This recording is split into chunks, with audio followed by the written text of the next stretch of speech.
Representatives from nearly 200 nations gathered at the annual UN Climate Summit in Baku focused this year on defining a new climate finance target to replace the previous goal of $100 billion a year.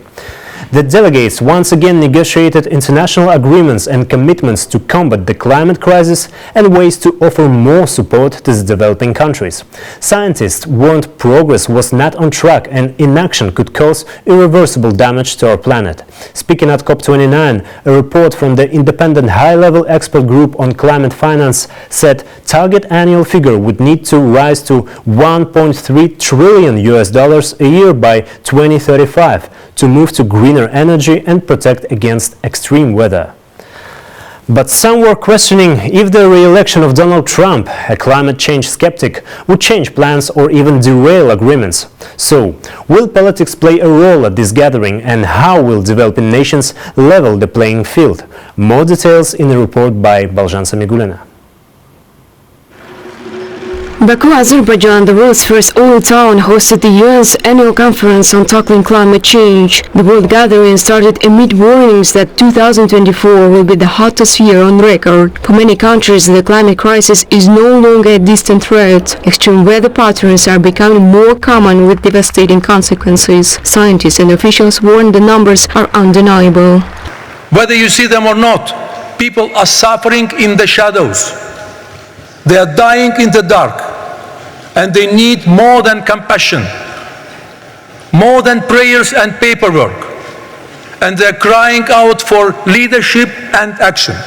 Atop the agenda, establishing a fund to support developing nations to transition away from fossil fuels and to deal with the effects of climate change. Poorer nations are getting about $100 billion a year in aid from richer countries. The need, according to the UN and developing countries, is around 10 times higher than that. The world's richer countries are responsible for the majority of global emissions. The harshest impacts are felt by some of the poorest. The climate experts like Barbara Jacobsen from Mercy Corps, a non-profit organization which helped over 30 million people last year, to those who suffer from impacts of climate change and conflicts, hope that rich countries to do more to compensate poorer nations for the suffering caused by climate change.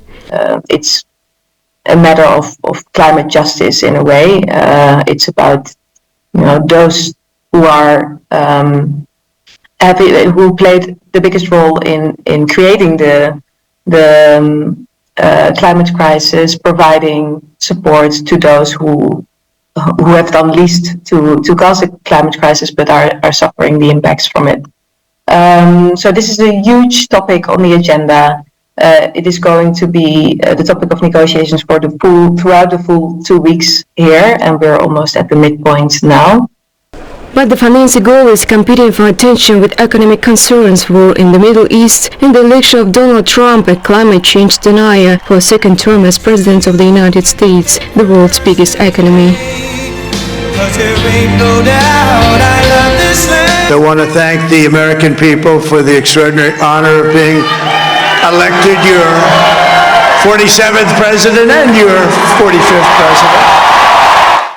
And these experts say there is a long shadow cast that the president-elect of the largest historical emitter is likely to withdraw from the Paris Agreement, as he did in his first term, calling climate change a hoax. However, U.S. climate envoy said that Donald Trump's election victory last week was disappointing to climate advocates, but that work to combat global warming would continue in the United States.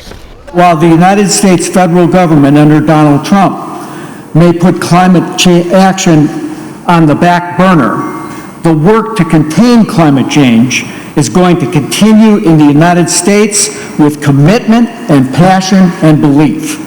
Climate catastrophes have particularly impacted countries in the global south. Now India and many African countries are asking richer nations to donate $1 trillion. The fund will help them deal with the damage caused and help build more climate resilience infrastructure. Historically industrialized countries like the US, European countries and China have emitted the highest level of carbon dioxide. The exact amount of compensation and who would pay it would be heavily discussed at the conference. A previous goal of $100 billion per year, which expires next year, was met 2 years late in 2000. 2022, although much of it was the form of loans rather than grants, something recipient countries say needs to change. The success of the summit, which will continue up to November 22, is likely to be judged on whether nations can agree a new target for how much richer nations, developing leaders, and the private sector must provide each year to developing countries to finance climate action. Baljan Samigulina, New Time.